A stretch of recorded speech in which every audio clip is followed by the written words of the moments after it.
Tell me about the direction of the visuals of Company Heroes 2 versus what you were trying to achieve with Company Heroes 1. What are you trying to achieve that you couldn't achieve with the technology from back then? So with Company Heroes 2, we basically, it's, 6 years later, we tried to do a visual upgrade to all of our assets in game, and to really push the environments to make them a physical force within our game.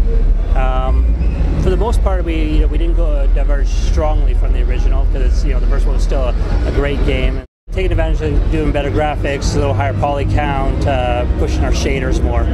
Yeah, I noticed that the game actually ran a little bit smoother than Company Heroes 1. No, not a knockout to Company Heroes 1, but Company Heroes 1 was a real machine hog. Could we expect the same from Company Heroes 2? Is this going to be a benchmark game?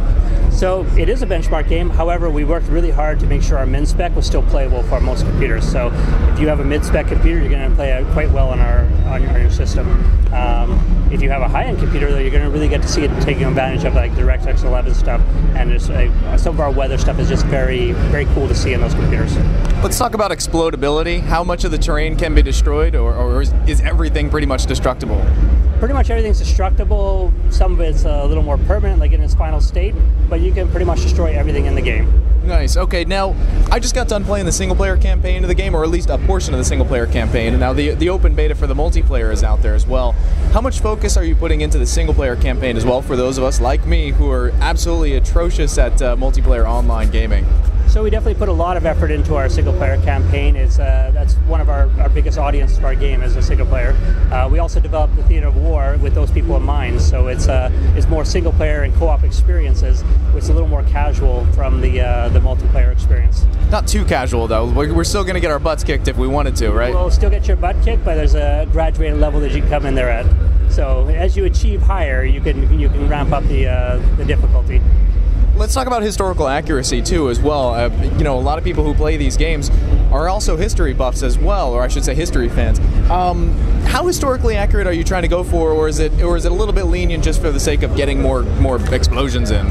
So we try to be authentic. Would be a better word for it. So we definitely we play in the real battle world environments. We use the real tanks, but we're not tightly constrained. We're a little more open so that it can be good for the gameplay. So. Now, the other thing is World War II. About 10 years ago, people were feeling a little bit tired of the World War II genre. I was never one of them. I thought World War II was kind of a great, era to continually recreate. Are you worried about that at all with this, or do you think enough time has passed that people are ready for World War II once again? I think people are very ready for a World War II game, and also the fact that we're doing it on the Eastern Front. There hasn't been a lot of games.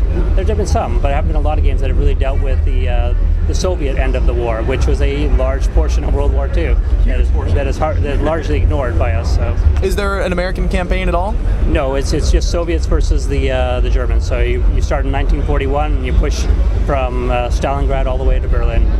Any expansions or anything along the lines in the works? There's expansions. I can't go into specifics, but yeah, we'll see what holds for the future.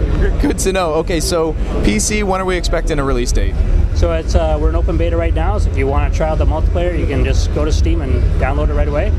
We're released on June 25th. Excellent, excellent. Thanks very much.